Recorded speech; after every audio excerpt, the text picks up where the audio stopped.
What if some of the most, I guess, fundamental blueprints for a flourishing life, these ideas passed down for centuries, what if they're slowly fading from our collective memory? Hmm. Imagine gaining a shortcut, maybe, to understanding these essential concepts, not as our goal is to unpack what virtues are, why they still matter so much, and whether we're truly losing sight of them in our fast-paced, often, let's face it, fractured world. And our mission today really is to extract the most important nuggets of knowledge and insight about virtues. Get right to the core. Exactly. We want to give you a comprehensive but also concise understanding of their historical context, their undeniable modern relevance, and, crucially, their practical application. How can you use this? Right. We'll explore various perspectives on their perceived decline and, maybe most importantly, discover some actionable pathways to cultivate them in our own lives, drawing on wisdom that honestly spans millennia. So get ready, because we're going on a bit of a journey here. We'll go from the profound insights of ancient Greek philosophy all the way to contemporary observations about, well, our current human condition. We'll examine how different traditions define and promote character excellence. You might just have some unexpected aha moments, uncover some surprising facts, and perhaps gain a fresh, maybe empowering perspective on what it truly means to live a good life. Okay, let's kick things off right at the beginning. We often use these terms, values and virtues, almost interchangeably, don't we, in everyday chat. All the time, yeah. But our sources, they're pretty clear on a crucial distinction. So what's the fundamental difference our sources highlight between these two concepts? Let's nail that down first. That's a vital place to begin. And what's fascinating here is how one source, pedia.com, which was cited in Brainz Magazine, gives us such a clear initial framework. Okay. They describe values as, quote, principles or standards of behavior that help one decide what is important in life. So think of them like your personal compass. Your own internal guide? Exactly, charting your course based on what you deem significant. They reflect your individual priorities, your beliefs, what truly resonates with you. Okay, so values are deeply personal, rooted in what I as an individual prioritize. How do virtues then fit into this picture? Where's the line? Right, so virtues, in contrast, are defined as qualities that are universally accepted as good and desirable. Universally accepted. Yeah.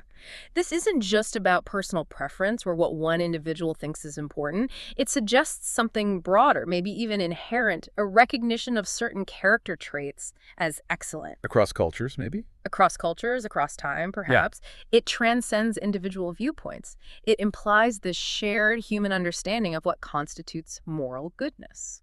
Can you give an example to make that distinction clearer? Sure. Consider this. You might highly value efficiency in your work. Right. It helps you get things done quickly. That's a personal value. Makes sense. But honesty, well, that's a widely recognized virtue. It's seen as universally good, regardless of whether it makes you more efficient in a given moment. Sometimes it might even slow you down, but it's still considered good. Exactly. Your values might guide your career choices, maybe your hobbies, influencing what you pursue. But virtues, by their nature, they shape who you are as a person. They influence your character in all aspects of life, how you interact with others, how you face challenges. They're more like the bedrock of human flourishing, not just personal preference. That really drives home the idea that virtues are about something larger than just ourselves. And it sets the stage for a pretty stark observation from Brainz Magazine. Yeah, that article. Yeah, the one titled Forgotten Virtues. Are our core human values falling by the wayside? It doesn't just hint at a problem. It points to a perceived, consistent disintegration of society's moral fiber. Ooh, strong words. Very strong. And this is where it gets really concerning. The article suggests a decline, not just in, say, individual preferences, but in those universally accepted good qualities, the virtues themselves. Indeed. The article really doesn't mince words. It identifies a decline not just in teenagers, who often get blamed for things. The usual suspects. Right. But strikingly, in society in general, it highlights the apparent rarity of what it calls basic values, such as respect, kindness, honesty, loyalty, and accountability. Wow. Basic things. Things many would consider absolutely fundamental to just basic human interaction, the very cohesion of society. And the source implies they're becoming increasingly uncommon, almost like an endangered species in our social landscape. And it's not just about these individual traits falling by the wayside, is it? The source also mentions a broader societal shift, like a kind of pervasive sickness. Precisely. It notes that, quote, tolerance and acceptance of others has declined and become fractious, and untenable. Fractious and untenable. Yeah. That points directly to a degradation of core virtues like compassion, understanding things that are absolutely essential for harmonious community living. Can't really live together without them. You really can't. And the article goes further. It lists numerous real-world problems it associates with this degradation. It presents them not as isolated incidents, but as concrete, undeniable manifestations of a society where virtues are eroding. What kind of problems are we talking about? Well, the list is extensive and honestly pretty sobering. It includes war or severe continuous conflict, famine, poverty, disease, natural disasters with this kind of thought-provoking suggestion of a possible root cause in human behavior there. Interesting. Man-made disasters, drugs, crime, including violent crimes like murder, human trafficking, various forms of abuse, sexual, verbal, physical, rape and sexual assault, racism, discrimination, and religious sectarianism. That's quite the list. It covers almost every major ill we see. It's almost as if these global and local crises are outward symptoms of an inner moral decay. Each one, in its own way, reflects a breakdown in the very virtues that build and sustain human connection and well-being. That's a powerful and deeply concerning connection. It really shows how a lack of virtue can ripple through every single aspect of human experience. Oh, absolutely. But okay, before we dive deeper into the concept of declining virtues and, their real-world consequences, let's consider something quite fascinating from our sources. The decline of the word virtue itself. The word itself, yeah. The Crooked Timber article, The Decline of Virtue, suggests the word has become, quote, faintly ridiculous, or even old-fashioned in English. Like it's embarrassing to say it. Exactly. Like the word itself is cringing a bit in modern conversation. This raises a really important question, doesn't it? Is the perceived decline of the concept of virtue somehow linked, maybe inextricably linked, to the changing usage of the word? John Holbo, the author of that article, and several really astute commenters, they explore this. Initially, the word virtue has these deep, honorable roots. It comes from the Greek aret. Aret, correct. Which broadly meant excellence, being the best at whatever you are, whether it's a person, a tool, even an animal. Like the virtue of a good knife is being sharp. Exactly. And from the Latin virtues, which originally meant manliness, strength, bravery, general, moral excellence. So it was a positive, powerful term signifying general excellence. So what happened? How did a word with such a robust and frankly broad meaning turn into something deemed Victorian, or associated specifically with proper womanliness and, as the discussion puts it rather bluntly, lady sex? Yeah, that's quite a semantic journey. It really is. And it's a complex, multifaceted shift, as the discussion in the comments section of that Crooked Timber article really highlights. Several intriguing theories pop up. Okay. Some suggest that the Victorians, with their particular social norms and, emphasis on propriety. Very buttoned up. Exactly. They did indeed turn it into a kind of euphemism for feminine chastity. This effectively feminized the word, made it less applicable, maybe even feel slighting, to use for describing traditionally masculine qualities like courage or strength. So men stopped using it for themselves. Perhaps. Yeah. And one commenter, Andrew Brown, notes there might even be a division across the Atlantic in this perception. Maybe in some places it doesn't carry that strong sort of anachronistic connotation of female sexual purity. Interesting. But not everyone agrees. No, other commenters, like Matthew Kuzma, they push back on that singular association. They argue that for them, virtue primarily means qualities worth valuing, without exclusively connecting it to sexual propriety. They remind us that language is fluid, words are transient representations of ideas constantly evolving. That's a fascinating cultural and linguistic pivot. What other compelling theories came out of that discussion about this shift? It sounds like it's more than just one cultural trend influencing the word. It definitely is. Another really compelling argument from the comments attributes the decline of the word to a pervasive discomfort with moral realism.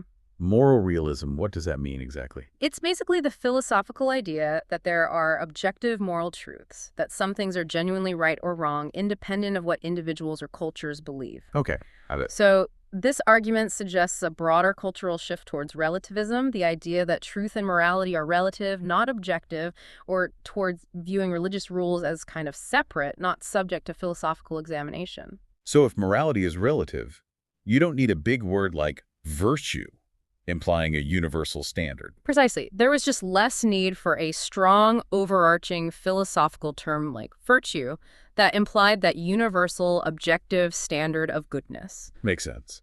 And then, commenter the Wesson adds another interesting layer. They suggest that the rise of an analytic lens in thinking about human beings might have played a role. Analytic lens, like psychology. Yeah, think frameworks like Freud's ego, superego, aid.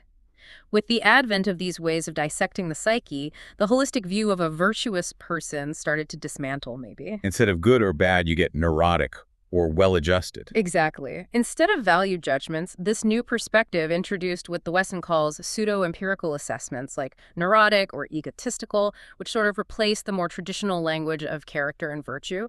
It's almost like we started dissecting the human into components and lost the grand unifying concept of a virtuous person. So it's not just a simple word shift, but this complex interplay of cultural, social, maybe even psychological changes, reshaping how we talk about character. Absolutely. The conversation also touches on evolutionary theories, suggesting maybe this shift isn't just arbitrary, but tied somehow to what's beneficial for survival or propagation. Yes. The commenter HH repeatedly brings up something they call evolutionary determination of virtue by consequential suitability, EDVCS for short. Okay, that's a mouthful. EDVCS. It is. The theory suggests that virtues aren't static ideals, but dynamic traits that change over time based on what is fit for propagation or what confers a competitive advantage in a given society. So what's useful becomes virtuous. In a nutshell, yes. For example, HH argues the Industrial Revolution led to valuing virtues like punctuality and orderliness because they were functionally beneficial for factory production. Right, you need people showing up on time. Exactly. Or HH suggests widespread contraception affected the perceived virtue of chastity as it changed the competitive landscape for women attracting mates, maybe. HH suggests that if a virtue becomes maladapted or stops conferring competitive advantage, it will naturally decline in public valuation, even if it doesn't vanish completely. It's a very utilitarian view of moral development. That raises a crucial point, though, and one that sparks quite a bit of debate in the comments. Is this just observing a correlation, societal changes align with shifts in perceived virtues, or is it claiming a deeper causative mechanism where utility strictly governs what counts as a virtue? That's the crux of the debate around HH's theory, absolutely. While the idea that behavioral contexts change and these evolving changes significantly alter public valuation of virtues, well, that's generally accepted as almost a trivial observation. Meaning, it's obvious society influences values. Right, it's plainly evident. But the stronger claim that utility or competitive advantage deterministically governs or maximizes virtue that's hotly debated. Why? What's the pushback?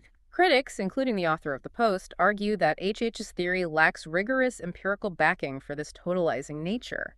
They suggest it oversimplifies a very complex reality. So it's not just simple cause and effect. Probably not.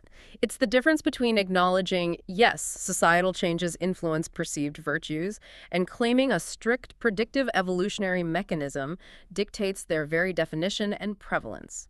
It likely implies a much more complex interplay, with human agency, philosophical thought, cultural evolution playing equally significant roles, not just raw utility. Okay, let's shift back now to the more direct causes of what that Brainz Magazine article called the degradation of humanity. Right, the decline itself. The article cites a study from 2013 by Dalmacido Cordero Jr. from De La Salle University.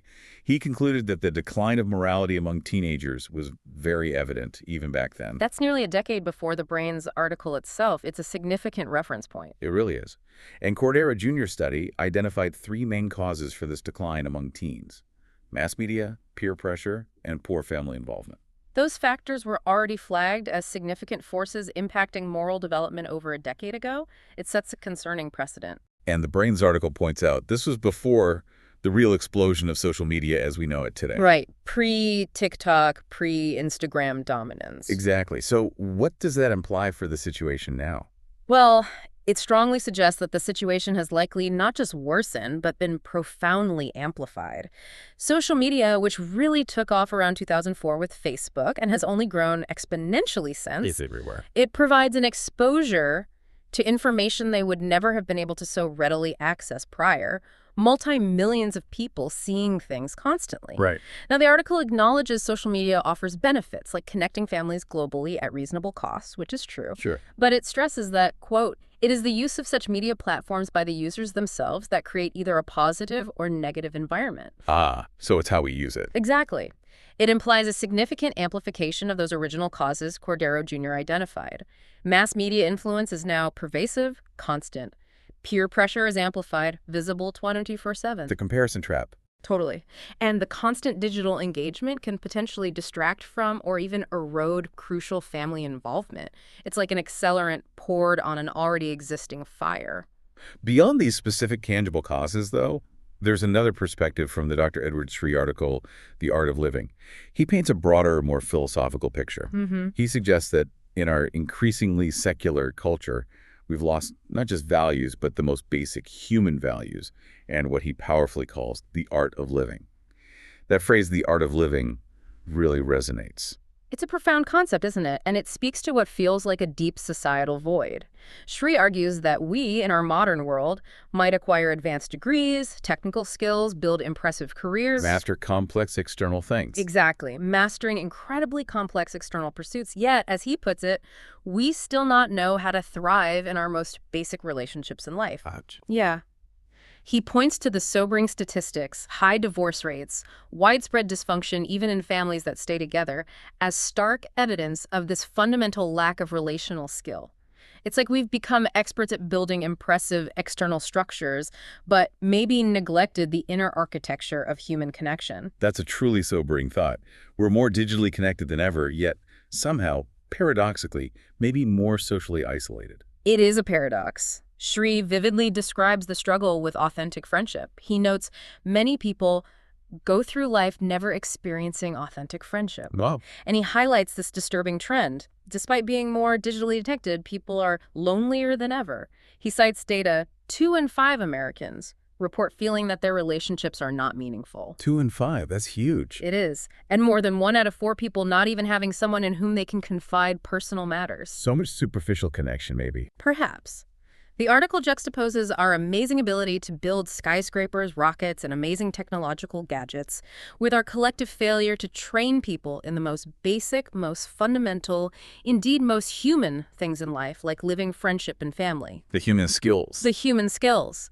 This, he argues, is the core of the lost great tradition on the virtues, which ancient thinkers like Plato, Aristotle, Cicero, and later Christian theologians like Augustine and Aquinas deeply understood and passed down as essential for human flourishing. So they saw virtue as key to living well together. Absolutely. And Sri observed something interesting. Topics on how to live, how to do friendship, dating, marriage, family, spiritual life. These are what grab people's attention the most today. People are hungry for it. It suggests a deep, unmet need in society to learn these fundamental human skills.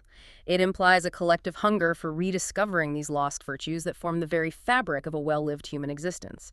People are clearly searching for a better way to navigate their inner lives and relationships. So if virtues are indeed fading, or at least perceived to be, and we're collectively struggling with this basic art of living, where can we look for a path back? Yeah, where's the roadmap? Exactly. Our sources point towards ancient philosophies, like Stoicism, as a potentially powerful and profoundly practical framework for navigating these modern challenges. The Stoic Week 2016 handbook offers a really deep dive into this school of thought, providing not just theory, but actionable, real-world guidance. And Stoicism, which was founded way back, Zeno of Citium, around 301 BC in Athens. Ancient roots. Very ancient. It's explicitly presented in the handbook not as some historical curiosity, but as a practical aid for modern living. Relevant now. Exactly. Yeah. It emphasizes excellence of character as the most important thing in life. It asserts it as the only thing with real value. This core belief anchors all Stoic practice. True worth comes from who you are, your character, not what you possess or what happens to you externally. Okay, so excellence of character is the goal. What are the core Stoic virtues that lead to that? And maybe give us a quick modern example for each so it really lands. Good idea. The handbook defines 4 cardinal Stoic virtues. They form the bedrock of their ethical system. The big 4. The big 4. First, wisdom. This is considered the most important. It's not just intellectual knowledge, like knowing lots of facts. Not trivia-night wisdom. Exactly. It's specifically moral or practical wisdom, the ability to discern what is truly good, bad, or indifferent, and how to act rightly in any given situation. Sound judgment. Okay, modern example. Maybe navigating the overwhelming information online, right? Discerning truth from misinformation, making ethical choices about what you share or engage with. That takes practical wisdom. Got it. Number 2. Second, justice. This is basically wisdom applied to our relationships with others. It covers both kindness and fairness, guiding us to treat everyone equitably and with benevolence. Okay, Like advocating for fair policies at work, perhaps. Or showing genuine empathy to someone struggling, or even just engaging in civil discourse online with people you disagree with. That requires justice. makes sense. Third. Third, courage, also called fortitude. This is about mastery over our fears. Facing adversity, pain, danger with steadfastness, inner strength, rather than being overwhelmed. It's not feeling fear, They're acting anyway. but acting rightly despite it. Modern example could be having that difficult but necessary conversation, standing up for your beliefs even when it's unpopular, or tackling a challenging personal goal despite feeling self-doubt. Yeah, okay. And the last one. Fourth, moderation or temperance. This virtue means mastery of our desires and impulses, ensuring they're balanced and rational, not leading us into excess or unhealthy cravings. Self-control, essentially. Examples today. Everywhere. Pretty much. Managing your screen time, eating thoughtfully instead of mindlessly, resisting impulsive online shopping. It's about self-control in a world that's constantly tempting us. So these 4, wisdom, justice, courage, moderation, they aren't just abstract ideas. They're very much about self-mastery and how we actually interact with the world day to day. Absolutely. Courage and moderation are seen as the forms of, Stoic self-control needed to live consistently with wisdom and justice. It's encapsulated in that famous slogan from Epictetus, endure and renounce. Endure and renounce. Endure what's difficult, but ultimately outside your complete control, and renounce those unhealthy desires and attachments that pull you away from virtue. Okay. And virtue is understood really broadly. It's not just what's in your head. It includes ethical principles, good character, positive attitudes, right intentions, your deliberate actions, and even your overall pattern of life. It's holistic. Very holistic. From another angle, Stoic virtue is about perfecting our own nature, fulfilling our potential as rational beings, living in accord with ourselves, with humankind, and with nature as a whole. So practically that means facing difficulties, even difficult people, with grace, patience. With grace, patience, equanimity, yes. And this perspective on external things, jobs, money, fame being indifferent, is key. Indifferent. That sounds a bit cold. It doesn't mean they're bad or you shouldn't prefer, say, health over sickness. Indifferent means they are not worth getting upset about because they can't guarantee true fulfillment or harm your core character. Okay. They don't define your worth. Exactly. True fulfillment comes from developing virtue, which is always within our control, unlike external circumstances, which are often subject to, fate or luck. Okay, that clarifies the indifferent part. Now, one really common misconception about Stoicism is that it encourages being emotionless, cold, maybe robotic. The Spock comparison. Exactly. How does the handbook address this? What's their actual nuanced view of emotions? This feels really important, especially today. It's a crucial point, and the handbook tackles it head-on, calling that popular image of a Stoic as a robot or Mr. Spock a widespread misconception. Good. The central Stoic claim is that our emotions are ultimately the product of the judgments that we make. Okay, so my feelings come from my thoughts about things. Pretty much. It's not about suppressing feelings entirely, but fundamentally about understanding their origin and transforming the unhealthy ones. So not denying feelings, but understanding where they come from and cultivating healthy, rational ones instead of being swept away by unhealthy passions. Exactly. The Stoics explain that when we believe external events are what really matters, we tend to feel unhealthy or irrational emotions. Anger, fear, excessive craving. These are what they called passions. Passions in a negative sense. Yes, intense, disturbing, often illogical emotional states that stem from faulty judgments about what's truly good or bad for us. However, as we develop ethically, as we get a better understanding of what truly matters, the absolute value of virtue, Right. these unhealthy emotions are replaced by what the Stoics called eupatheiai, or healthy, rational emotions. Healthy emotions, like what? The handbook identifies 3 main categories. First, joy or delight in experiencing what is truly good, like acting virtuously, as opposed to fleeting or destructive pleasures.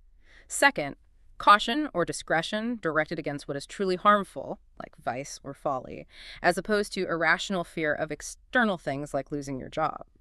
And third, wishing or willing what is truly good, like gently desiring the well-being of yourself and others, as opposed to irrational craving for things not fully in your control, like fame or perfect health. So positive, rational counterparts to negative passions. Precisely.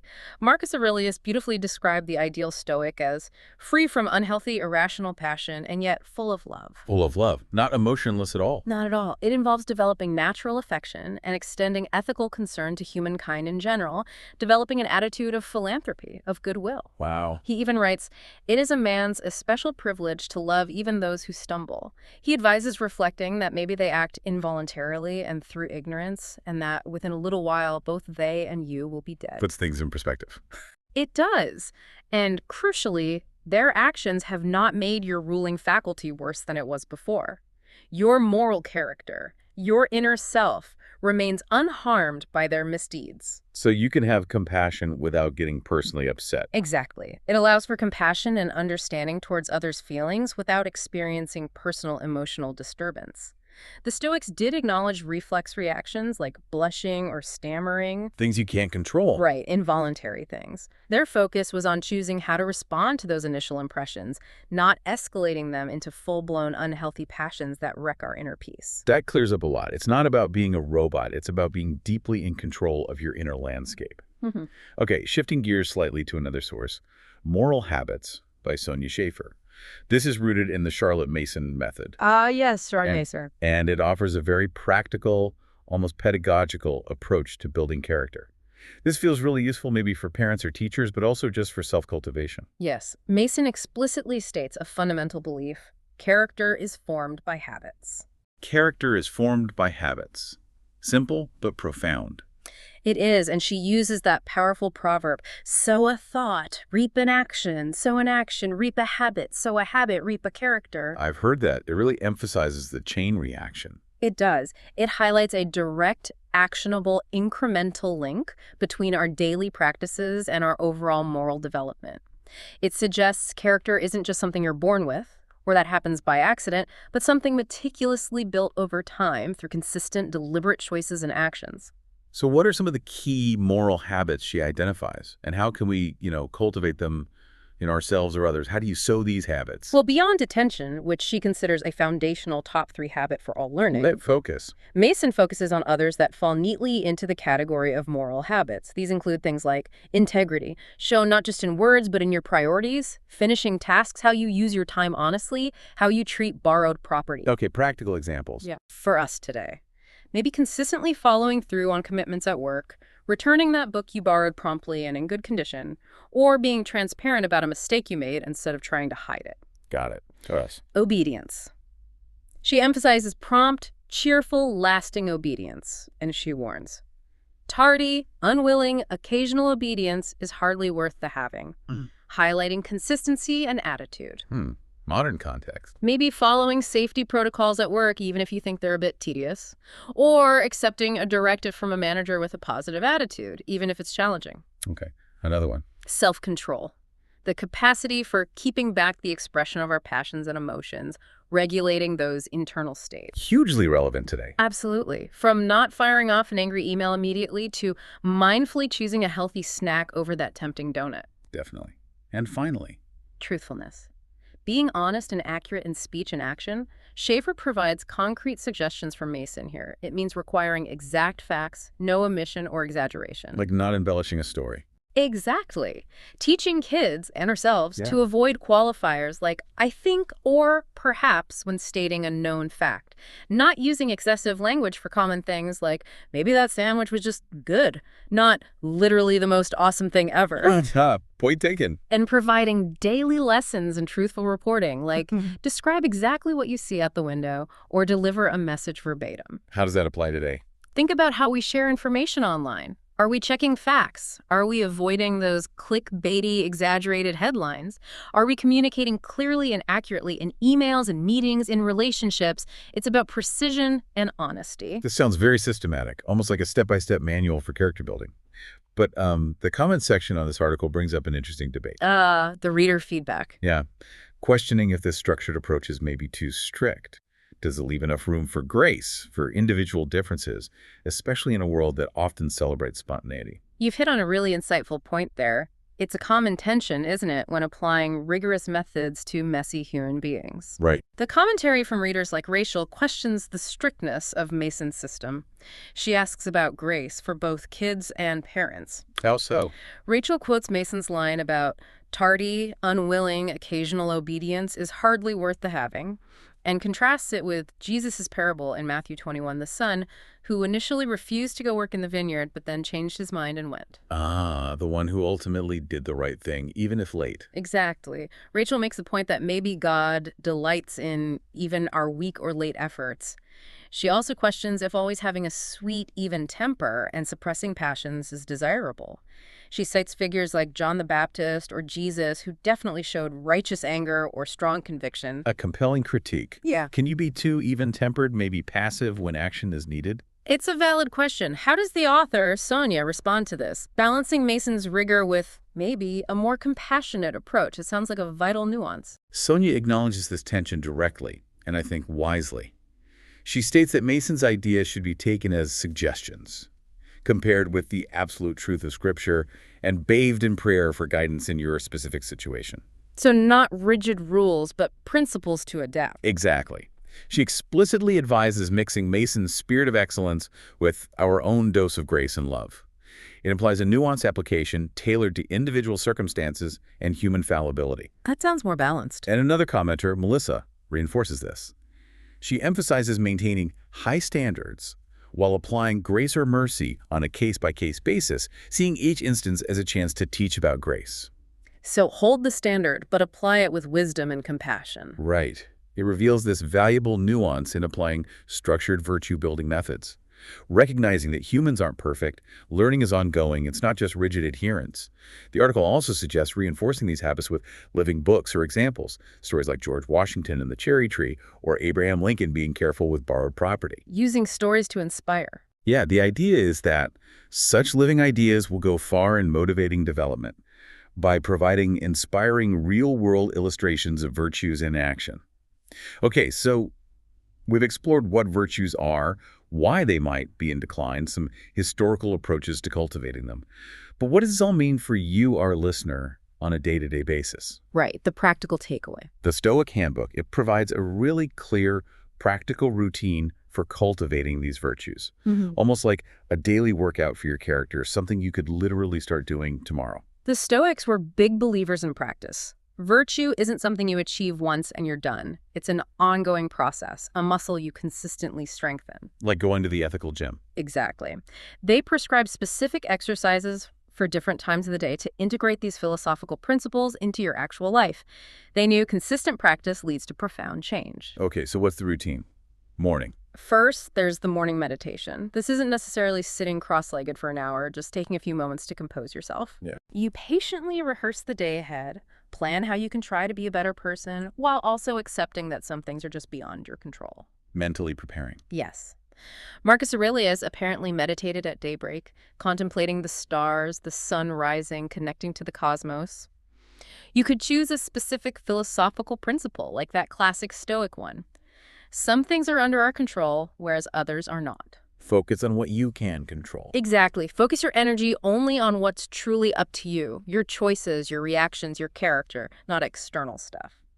Or you could pick a virtue, wisdom, justice, courage, moderation, and just imagine briefly how you might act if you showed more of that virtue today. Visualize it. Visualize it. It's maybe a 5-10-minute exercise. You can even preemptively imagine challenges, like dealing with difficult people. Marcus Aurelius famously did this, telling himself at dawn, "Today I shall meet with the meddling, the ungrateful, the arrogant." Preparing for the worst. But then reminding himself that no one can involve me in what is debasing. His inner character was safe. That's a powerful way to start the day. Setting your mental and ethical compass. What about the end of the day? In the evening, there's the evening reflection. This is crucial, a self-assessment. You reflect. What did I do badly today? Where did I let fears or desires rule me? Where did I have irrational thoughts? Being honest with yourself. Brutally but kindly, honest. Then, what did I do well? Where did I make progress? Strengthen a virtue. Show wisdom, justice, courage, moderation. Acknowledging the positives, too. Very important. And finally, what could I do differently? Did I miss opportunities to exercise virtue? How could I handle a similar situation better next time? Learning from the day? Exactly. Seneca suggested acting like a friend and wise advisor toward yourself. Criticize specific actions, not yourself as a person. It's about provisional acceptance, forgiveness, and resolving to behave differently, not dwelling morbidly on mistakes, but extracting the lessons. Okay, morning prep, evening review, anything during the day. Yes, throughout the day, they recommended a Stoic self-monitoring record. This is more of a continuous practice. Like keeping notes. Kind of. It involves pausing, taking psychological distance from upsetting thoughts or feelings, maybe by jotting them down. You note the daytime event, the actual situation, like colleague criticized my report or felt strong craving for cake. Okay. Then identify your feelings, especially any irrational ones or early warning signs, trembling, tight chest, the craving itself. Remember, Stoics called these unhealthy emotions passions. Right. Next, pinpoint the underlying thoughts, judgments causing these feelings. Remember, emotions depend on our value judgments, maybe placing too much importance on the colleague's opinion or seeing cake as essential happiness. Finding the root thought. Exactly. Then, crucially, assess control. Distinguish what's up to me, my response, my character, my thoughts about the criticism or cake, versus what's not. The criticism itself, the cake existing. The dichotomy of control again. Always central. Finally, review your actions. Did they align with your ethical principles? How consistent were they with virtues like wisdom, justice, courage, temperance? Maybe rate it 0-100%. Wow, that's systematic. It is. It helps you become a detached observer of yourself and make conscious choices towards virtue instead of just reacting automatically. That kind of self-awareness and intentionality sounds incredibly powerful for personal growth. Now, going back to the theme of Stoicism and love in the handbook, how do these practices help build better relationships and foster compassion? Does all this self-monitoring make you less connected? That's a great question, and it tackles that misconception again. The Stoics actually emphasized natural affection, philostorgia, for others as the very basis of their ethics. Natural affection. Yeah, this deep-seated affection is considered a natural human inclination. Marcus Aurelius aimed to be free from unhealthy passion and yet full of love. It shows Stoicism isn't about apathy, but about cultivating healthy, rational emotions and extending goodwill. So love and connection are central. Absolutely. Musonius Rufus clarified that a Stoic displays love for his fellow human beings, as well as goodness, justice, kindness, and concern for his neighbor. Living in harmony and friendship was key to living in agreement with nature. And which virtue is most relevant here for fostering these connections? Justice is the cardinal virtue that directly relates to how we treat others. It includes kindness or benevolence toward others and treating others fairly and impartially. Kindness and fairness. Yes. Seneca even suggested a Stoic should count his friend as dear as himself and think that an enemy can be turned into a friend to rouse love in the former and temper hatred in the latter. Wow, turn enemies into friends. That's a high bar. It illustrates the profound depth of Stoic compassion, moving beyond mere tolerance to active benevolence. And Marcus Aurelius, in his Meditations, gave himself specific, practical advice for dealing with those difficult people. Like what? How did he handle them? He'd remind himself, 1, I'm not perfect either. 2, I can't know their true motives, which are often hidden. 3, everyone's transient and mortal, this annoyance is temporary. 4, and critically, their actions cannot harm my ruling faculty, my moral character. My core self is safe. Exactly. He also noted that our own anger and frustration harm us more than they harm the person they're directed toward, and that genuine kindness can be a powerful force, winning over even stubborn people if it's sincere and patient. Kindness has strength. Yes, and he loved Epictetus's simple advice. Just tell yourself it seemed right to them. Doesn't excuse their behavior, but helps you understand their likely flawed perspective and detach from your own anger. That's actually really useful. It seemed right to them. Any other exercises for connection? Yes, to deepen connection and expand affection, they had the Circle of Hierocles exercise. Okay, how does that work? It's a guided visualization. You start with yourself in the center, then you consciously expand outward in concentric circles. Like ripples in a pond. Exactly. First, immediate family, then extended family and friends, then colleagues, neighbors, people you interact with daily, then everyone in your country. And finally, the entire world and the whole human race as one. Wow, expanding out to everyone. Yeah. The goal is to reverse alienation, cultivate a sense of harmony or bond with others, helping you see yourself as part of a single, interconnected human community, fostering universal kinship. That's a beautiful practice. A way to consciously widen your circle of empathy. Okay, what about facing life's inevitable difficulties? Setbacks, loss, hardship. How do virtues help build resilience? The Stoics propose something called the premeditation of future adversity as a key exercise for resilience. Thinking about bad things happening, doesn't that just make you anxious? It sounds like it might, but their reasoning was different. They believe that while we naturally fear things like illness, poverty, death, the only thing truly bad, in the sense of harming your moral character, is becoming morally weak or vicious yourself. Comes back to character again. Yeah. External things are indifferent. Exactly. External circumstances, while maybe undesirable, are indifferent regarding your ultimate character. They don't inherently make you good or bad. So it's about preparing mentally for the worst, but not to become morbid or overwhelmed by it. More like strategic preparation. Precisely. Musonius Rufus advised training oneself to accept the things that happen which are not really bad, but which seem to be.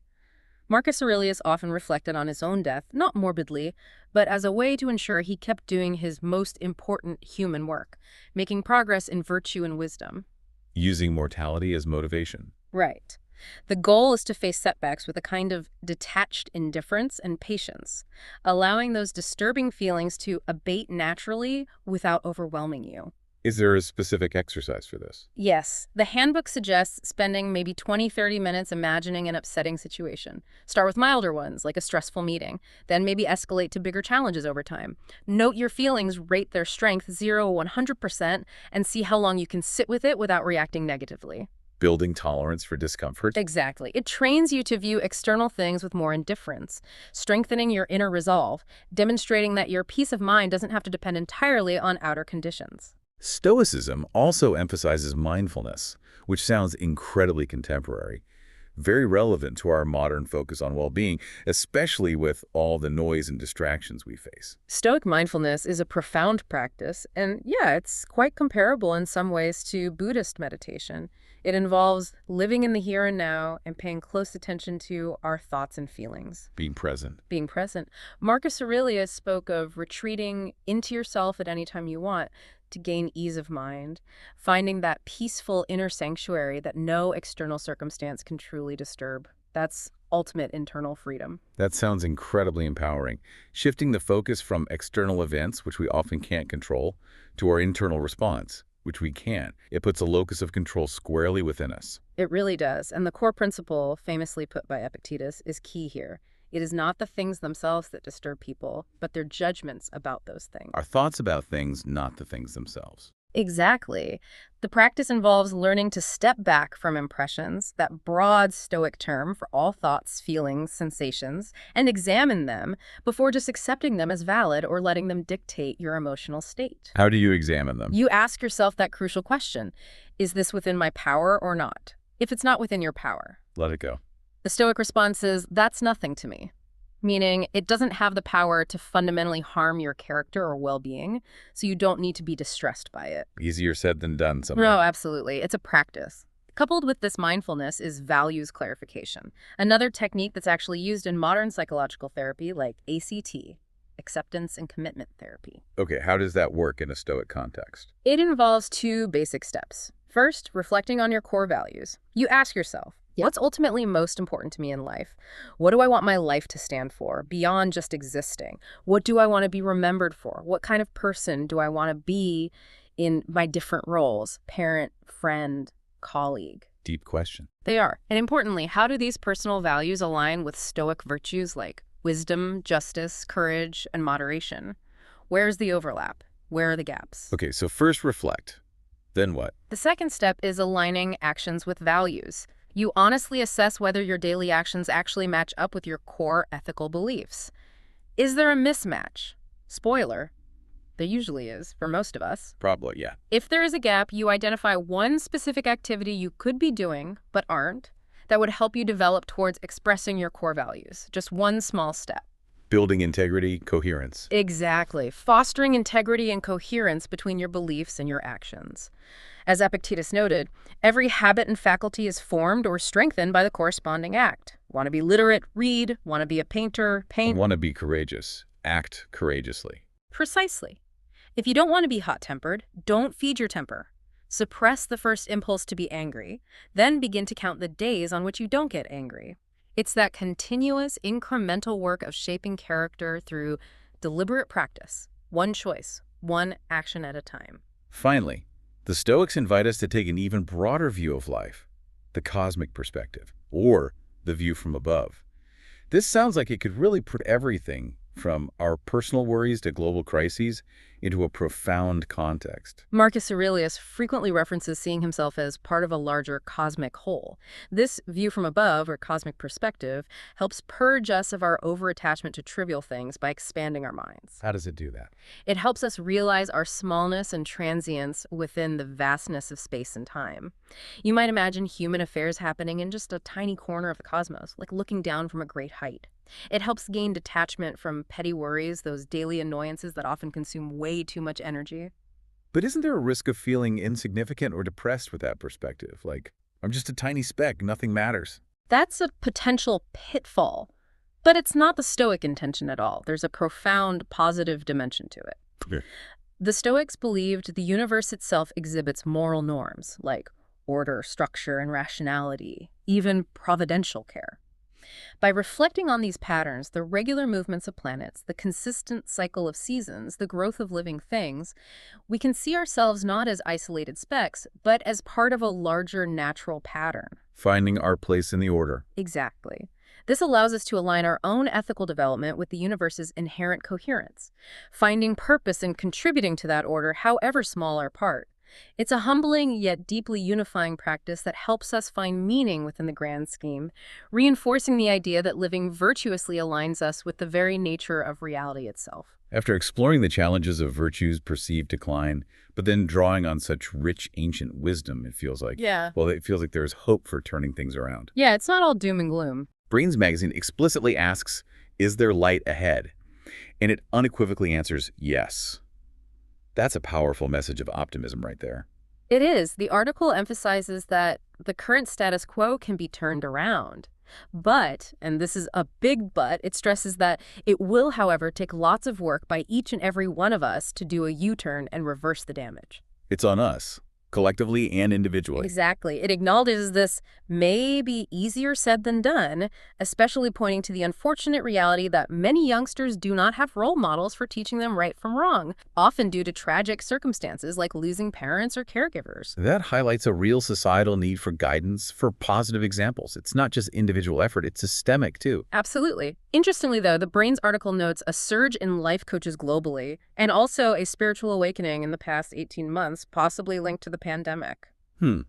So even amidst decline, there are these counter movements. Yeah. A collective yearning for something more. It seems that way.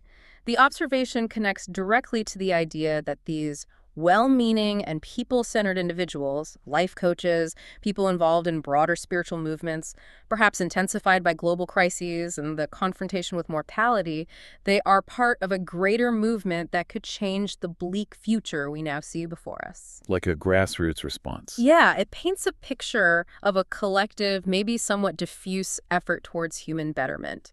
These coaches, for instance, often guide people through exactly the kind of values clarification exercises we just talked about. Helping people align actions with values. A modern way to cultivate virtue.